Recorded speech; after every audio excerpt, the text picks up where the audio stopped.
सणवार व्रतवैकल्य म्हटलं की जवळपास सगळ्या गोष्टी आपल्याला माहीत असतात, पण बऱ्याचशा गोष्टी आपल्याला माहीत नसतात आणि प्रत्येकाला प्रत्येक गोष्ट माहीत असेलच असं नाही। आणि बऱ्याच वेळेला काय होतं, आपल्याला जरी सगळं काही माहीत असेल तर वेळेवर ते आपण विसरून जातो किंवा वेळेवर त्या गोष्टी करायच्या राहतात, ते साहित्य राहून जातं। मग नंतर काय, तो सण गेल्यानंतर किंवा ते व्रतवैकल्य झाल्याच्या नंतर वाटतं की अरे ती पूजा करताना मी असं करायला पाहिजे होतं, तेव्हा माझ्या लक्षातच आलं नाही, ती वस्तू मी तिथे ठेवायला पाहिजे होती, ही वस्तू घ्यायला पाहिजे होती, पण माझ्या लक्षातच नाही राहिलं। मग नंतर हुरहुर करण्यात काहीच अर्थ नाही। वटपौर्णिमेसंदर्भात अशाच छोट्या छोट्या पण तितक्याच महत्त्वाच्या गोष्टी या व्हिडिओमध्ये तुम्हाला समजणार आहेत। तुम्हाला पडलेल्या सर्व छोट्या छोट्या मोठ्या प्रश्नांची उत्तरं या व्हिडिओमध्ये मिळून जातील। नमस्कार सर्वांना, मी प्रांजली। सुरुवातीला तुम्ही सासूबाई असाल, तुम्ही आई असाल तर आपल्या सुनबाईला आणि आपल्या मुलीला जर ती गर्भवती असेल तर या दोन गोष्टी आजपासूनच सांगायला सुरुवात करा। 2-3 वेळा सांगा, म्हणजे ऐनवेळी त्यांच्या डोक्यामध्ये या ज्या गोष्टी आहेत त्या येतील आणि त्याही चूक करणार नाहीत। किंवा तुम्ही स्वतः प्रेग्नेंट असाल तर आवर्जून या गोष्टी लक्षात ठेवा, कारण या गोष्टी माहीत असूनही वेळेवर बऱ्याच वेळेला गर्भवती महिला ह्या दोन चुका करतात, ज्या की चुकूनही आपल्याला करायच्या नसतात। सगळ्यात पहिली चूक म्हणजे वडाचं पूजन केल्यानंतर तुम्ही घरी वडाची पूजा करा किंवा वडाच्या झाडाजवळ जाऊन तुम्ही पूजा करा। पूजा झाल्यानंतर जेव्हा आपण वडाला पांढरा धागा गुंडाळत असतो तर तो धागा गर्भवती महिलांनी गुंडाळायचा नसतो आणि वडाच्या झाडाला प्रदक्षिणा सुद्धा घालायची नसते। ही गोष्ट लक्षात ठेवायची। घरी पूजा करा किंवा तिथे जाऊन करा, फक्त कोरडी हळद कुंकू वाहून जे आपण पूजा करतो ती नॉर्मल तुम्हाला करायची आहे। वटपौर्णिमेचा जो मंत्र आहे तो तुम्हाला म्हणायचा आहे, पण वडाला प्रदक्षिणा घालत धागा गुंडाळायचा नाही। आणि दुसरी महत्त्वाची गोष्ट म्हणजे वडाचं पूजन झाल्यानंतर आपण 5 महिलांची किंवा बरेच जण 7 महिलांची गहू आणि आंब्याने ओटी भरत असतात। तर तुम्ही गर्भवती असाल तर तुम्हाला कुणाची ओटी भरायची नाहीये किंवा कोणाकडून तुम्ही स्वतः ओटी भरून सुद्धा घ्यायची नाहीये। या दोन गोष्टींचं पालन आवर्जून करायचं आहे। आता प्रश्न येतो की वडाचं पूजन किती महिन्यापर्यंत करावं आणि कधी करू नये। तर 6 महिन्यापर्यंतचे तुम्ही प्रेग्नेंट असाल, जसं की पहिला, दुसरा, तिसरा, चौथा, 5वा, 6वा महिना तुम्हाला सुरू असेल तर तुम्ही वडाचं पूजन करू शकता। पण 7वा, 8वा किंवा 9वा महिना जर तुम्हाला सुरू असेल तर तुम्ही वडाचं पूजन करू शकत नाही। आपली आजी पणजी पूर्वीपासून जे आहे ते हे चालत आलेलं आहे आणि आजही तुमच्या घरातील मोठ्या मंडळींना तुम्ही विचारा, ते तुम्हाला हेच सांगतील। त्यामुळे तुम्ही जर या गोष्टी मानत असाल तर 6 महिन्यापर्यंत तुम्ही पूजन करू शकता। 7व्या महिन्याच्या नंतर तुम्ही पूजन नाही करू शकत। आणि उपवास करावा का गर्भवती महिलांनी, कितव्या महिन्यापर्यंत करावा, हा सुद्धा प्रश्न विचारण्यात आला बऱ्याचशा व्हिडिओजमध्ये। तर बघा, डॉक्टरांनी तुम्हाला कोणतेही प्रिकॉशन्स सांगितलेले नाहीयेत, तुमच्या प्रेग्नन्सीमध्ये कोणतेही कॉम्प्लिकेशन्स नाहीयेत, तर अशा वेळी तुम्ही उपवास धरू शकता। पण उपवास कडक वगैरे धरण्याची गरज नाही। तुम्हाला ज्या गोळ्या वगैरे असतील त्यासाठी उपवासाचे जे पदार्थ आहेत ते तुम्ही खाऊ शकता। आता उपवास कसा करावा, तर उपवास करण्याच्या बघा 3 पद्धती आहेत वेगवेगळ्या। तर तुमच्या भागात, तुमच्या शहरात जी पद्धत आहे त्यानुसार तुम्ही उपवास करू शकता। तो व्हिडिओ मी कालच आपल्या चॅनलवर अपलोड केलेला आहे, तो तुम्ही बघू शकता। वटपौर्णिमेच्या उपवासाबद्दल तुम्हाला त्या व्हिडिओमध्ये सगळी माहिती मिळून जाईल, अगदी काय खायचं काय नाही, कधी उपवास सोडायचा, काय खाऊन सोडायचा, सगळी माहिती मिळून जाईल। तर तुम्हाला डॉक्टरांनी काही प्रिकॉशन सांगितलेले नसतील तर तुम्ही उपवास धरू शकता, अगदी 9व्या महिन्यापर्यंत धरू शकता। उपवासाला काहीही नाही की एवढ्या महिन्यापर्यंत धरा किंवा तेवढ्या महिन्यापर्यंत धरा, फक्त पूजेसाठी या गोष्टी आहेत। आणि डॉक्टरांनी जर तुम्हाला प्रिकॉशन सांगितलेले असतील, तुमच्या प्रेग्नन्सीमध्ये काही प्रॉब्लेम्स असतील तर 1 वर्ष तुम्ही वडाचं पूजन सुद्धा राहू द्या, 1 वर्ष तुम्ही उपवास सुद्धा करू नका। पुढच्या वर्षी उपवास आणि वडाचं पूजन केलं तरी सुद्धा चालतं। 1 वर्ष गॅप पडला तर काही हरकत नाही, नेक्स्ट इयर आपण परत हे व्रत जे आहे ते करू शकतो। दुसरा प्रश्न म्हणजे की मासिक पाळीचा 4था दिवस असेल तर 2 वेळा डोक्यावरून न्हाऊ करून पूजा केली तर चालते का। तर बघा, भले तुमचा मासिक पाळीचा 4था दिवस असेल आणि तुम्हाला जर फ्लो सुरू असेल तर तुम्ही 2 वेळा काय, अगदी डोक्यावरून 10 वेळा जरी न्हाऊ केलं तरी पण तुम्ही पूजा करू शकत नाही। अशा वेळेला तुम्हाला फक्त उपवास धरायचा आहे।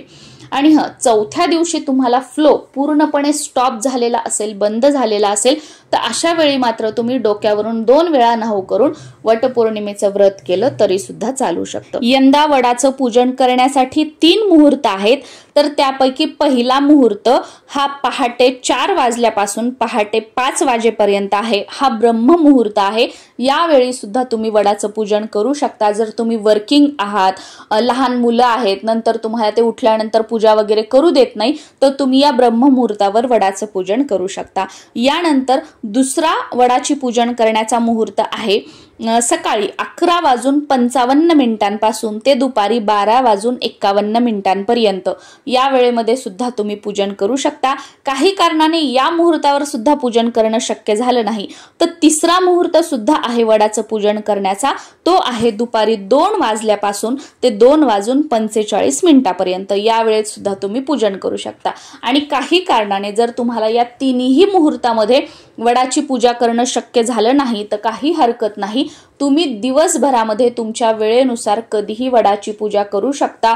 फक्त सायंकाळी 4-4:30च्या अगोदर पूजा करण्याचा प्रयत्न करा, कारण नंतर सूर्य मावळल्यानंतर सायंकाळ नंतर झाडाला स्पर्श करू नये, झाडाला हलवू नये, झाडाला पाणी घालू नये असं म्हटलं जातं। त्यामुळे ही चूक आपल्याकडून होऊ नये म्हणून सूर्य मावळण्याच्या अगोदर तुम्ही पूजा करू शकता। नाहीतर बघा सायंकाळी सुद्धा वटपूजन करण्याचा मुहूर्त आहे, तो आहे सायंकाळी 6:30 ते 7 वाजेपर्यंत हा आहे गोधूली मुहूर्त। पण शक्यतो या मुहूर्तावर पूजन करू नका, कारण सूर्य जो आहे तो मावळलेला आहे। आता पुढचा जो प्रश्न येतो तो म्हणजे की वडाचं पूजन करताना कोणता मंत्र म्हणावा। बघा 2 वेगवेगळे मंत्र आहेत। जेव्हा आपण वडाच्या झाडाला पाणी अर्पण करतो, दूध अर्पण करतो की हळद कुंकू अर्पण करतो तर त्यावेळी म्हणायचा एक मंत्र आहे, आणि जेव्हा आपण वडाला प्रदक्षिणा घालत धागा गुंडाळतो तर त्यावेळी म्हणायचा सुद्धा दुसरा मंत्र आहे। तर पहिला तुम्हाला मी हळद कुंकू वगैरे अर्पण करताना कोणता मंत्र म्हणायचा तो सांगते। हे 2 मंत्र आहेत, या दोन्हीपैकी कोणताही एक मंत्र तुम्ही हळद कुंकू अर्पण करताना म्हणू शकता। पहिला मंत्र आहे ओम वटवृक्षाय विद्महे महाकालय धीमहि तन्नो यमः प्रचोदयात्। ओम वटवृक्षाय विद्महे महाकालय धीमहि तन्नो यमः प्रचोदयात्। हा मंत्र मोठा वाटत असेल, अवघड वाटत असेल तर दुसरा मंत्र अशा प्रकारे आहे ओम सावित्री सत्यवानाय नमः। ओम सावित्री सत्यवानाय नमः। हा मंत्र तर इझिली लक्षात राहतो आणि आपण म्हणू सुद्धा शकतो, तर हा मंत्र तुम्ही म्हणू शकता। आता दोरा गुंडाळताना म्हणायचा मंत्र मी तुमच्या सोबत शेअर करते। तो मंत्र अशा प्रकारे आहे सावित्री ब्रह्मवादिनी सर्वदा प्रिय भाषिनी तेन सत्यनमाम पाहि दुख संसार सागरात अवियोगी यथा देव सावित्र्या सहितस्य ते अवियोग तथास्माकं भूयात जन्म जन्मणी। हा एक मंत्र आहे एवढा। परत एक वेळा सांगते सावित्री ब्रह्मवादिनी सर्वदा प्रिय भाषिनी तेन सत्यनमाम पाहि दुख संसार सागरात अवियोगी यथा देव सावित्र्या सहितस्य ते अवियोग तथास्माकं भूयात जन्म जन्मणी। हा मंत्र आपला धागा गुंडाळताना म्हणायचा आहे। त्याच्यानंतरचा पुढचा प्रश्न येतो की तो म्हणजे घरच्या घरी पूजा करायची असेल तर वडाच्या झाडाची फांदी आणून पूजन केलं तर चालतं का। तर बघा वडाच्या झाडाची फांदी आणून पूजा करू नका, कारण आपल्या पतीच्या दीर्घ आयुष्यासाठी अखंड सौभाग्यासाठी आपण हे व्रत करताय। आणि तुम्ही जर झाडाची फांदी झाडापासून तोडताय म्हणजे त्या तुम्ही निर्जीव जी फांदी असणार आहे त्याचं तुम्ही पूजन करताय, तर याला काहीच अर्थ नाही। मग तुम्हाला वडाची पूजा करणं शक्य नसेल वडाच्या झाडाजवळ जाऊन, तर अशा वेळेला तुम्ही वटपौर्णिमेचा कागद जो आहे तो पूजा साहित्याच्या दुकानामध्ये या दिवसात इझिली मिळून जातो। तो वटपौर्णिमेच्या पूजेचा कागद तुम्ही घरी आणू शकता आणि त्याचं पूजन करू शकता। हेही शक्य नसेल तर तुम्ही गुगल वरून वडाच्या झाडाची प्रिंट काढून घ्या आणि त्याचं पूजन तुम्ही केलं तरी सुद्धा चालू शकतं। याच्यानंतर तिसरं ऑप्शन अजून एक आहे, म्हणजे तुमच्या घराच्या आजूबाजूला नर्सरी कुठे असेल तर नर्सरीमधून वडाचं एक झाड आणा, रोप आणा, त्याचं तुम्ही पूजन करा आणि नंतर दुसऱ्या दिवशी वगैरे तुमच्या घराच्या आजूबाजूला कुठे मोकळी जागा वगैरे असेल तर तिथे ते लावून द्या। ते झाड जसं जसं मोठं होईल त्याला पारंब्या येतील, कारण वडाचं झाड हे दीर्घायुष्य असतं। तसं तसं आपलं सौभाग्य अखंड राहील किंवा आपली प्रगती होत राहील उत्तरोत्तर अशी भावना ठेवायची, आपला वंश पुढे पुढे वाढत राहील अशी भावना ठेवायची आणि ते झाड कुठेतरी तुम्ही लावू शकता। या प्रकारे तुम्ही घरच्या घरी पूजा करायची असेल तर करू शकता। आणि घरच्या घरी पूजा करण्याचा पूजाविधी काय आहे, बाहेर जाऊन पूजा करण्याचा पूजाविधी काय आहे, तर हा व्हिडिओ सुद्धा आपल्या चॅनलवर आलेला आहे, तो तुम्ही बघू शकता। या दोन्ही व्हिडिओची लिंक तुम्ही खाली डिस्क्रिप्शन बॉक्समध्ये बघू शकता। त्यानंतर प्रश्न येतो तो म्हणजे साड्यांचा। तर बघा, तुम्ही कोणत्याही डार्क रंगाची, गडद रंगाची साडी घालू शकता। हाच रंग घाला, तोच रंग घाला, हे शुभ रंग आहेत, ते अशुभ रंग आहेत असं काहीही नाही। कोणत्याही डार्क रंगाची साडी तुम्ही घालू शकता। जसं की बघा, लाल, पिवळा, हिरवा, गुलाबी, नारंगी हे जे रंग आहेत, तर या कोणत्याही रंगाची तुम्ही साडी घालू शकता। आता साडी ही नवीनच असावी का, तर अजिबात नाही। तुमची घरी एखादी साडी असेल, तुम्ही ती घातली तरी सुद्धा चालेल, पण ती साडी जी आहे ती कोणत्याही अशुभ प्रसंगामध्ये तुम्ही घातलेली नसावी किंवा मासिक पाळी विटाळामध्ये तुम्ही ती साडी घातलेली नसावी। अशी साडी तुम्हाला घालायची आहे, जी धुतलेली नाहीये ती साडी तुम्हाला घालायची आहे। आणि शक्यतो काठापदराची साडी जी आहे ती वटपौर्णिमेच्या पूजेला घालण्याचा प्रयत्न करा। आता वडाचं पूजन करताना, धागा गुंडाळताना किती प्रदक्षिणा माराव्यात हा सुद्धा प्रश्न बऱ्याच जणांना पडतो। तर बघा, हे वेगवेगळ्या भागानुसार किंवा वेगवेगळ्या शहरानुसार वेगवेगळी पद्धत असू शकते। तर बऱ्याच भागांमध्ये 5 प्रदक्षिणा मारल्या जातात आणि बऱ्याच भागामध्ये 7 प्रदक्षिणा घातल्या जातात। शक्यतो वडाच्या झाडाला 7 प्रदक्षिणा घालण्याचा प्रयत्न करा। कारण का बघा, लग्न करताना सप्तपदी असते, त्याचबरोबर आपण फेरे घेताना 7 फेरे घेतो आणि 7 जन्म हाच पती मिळावा म्हणून आपल्या पतीसाठीचे जे काही व्रतवैकल्य असतात ते आपण करत असतो। मग 7 जन्म आपल्याला हाच पती मिळावा यासाठी आपली 7 जन्म जोडी ही अखंड राहावी यासाठी 7 प्रदक्षिणा आणि 7 वेळा दोरा जो आहे तो गुंडाळण्याचा तुम्ही प्रयत्न करू शकता। तर आय होप मी तुमच्या जवळजवळ सगळ्या प्रश्नांची उत्तरं दिलेली असतील आणि तुम्हाला ती मिळालेली सुद्धा असतील। पण अजून जर काही प्रश्न असतील तर खाली कॉमेंट सेक्शन मध्ये तुम्ही विचारू शकता। पुढच्या व्हिडिओमध्ये त्याचं उत्तर देण्याचा मी नक्कीच प्रयत्न करेल। आणि बघा, कोणताही सण असो, कोणतंही व्रतवैकल्य असो किंवा देव असो, हा भीतीचा विषय नसतो, देव हा भक्तीचा विषय आहे।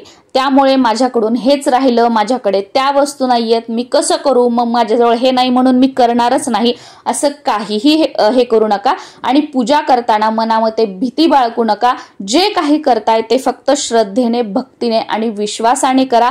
जे काही तुम्ही भक्तीने कराल त्याचा देव स्वीकार करतील आणि एखादी चूक जर नकळत तुमच्याकडून झाली तर देव काही तुम्हाला शिक्षा देणार नाही किंवा तुमचं वाईट करणार नाही। त्याच्यामुळे घाबरू नका, कारण देव हा कधीच कोणाचं वाईट करत नाही किंवा कधीच कोणाला शिक्षा देत नाही। आपल्यासोबत जे काही वाईट होत असतं ते आपल्या कर्मानुसार होत असतं। त्यामुळे व्रतवैकल्य करताय, देवधर्म करताय किंवा सणवार साजरे करताय तर ते घाबरूड करू नका, ते अगदी मनापासून आणि श्रद्धेने करा। नक्कीच ते भगवंतापर्यंत पोहोचेल आणि त्या व्रतवैकल्याची किंवा त्या देवी देवतांची कृपा जी आहे ती 100% तुम्हाला प्राप्त होईल। शेवटी काय, देव हा भीतीचा विषय नाही तर भक्तीचा विषय आहे। तुम्हा सर्वांना वटपौर्णिमेच्या खूप साऱ्या शुभेच्छा। नमस्कार।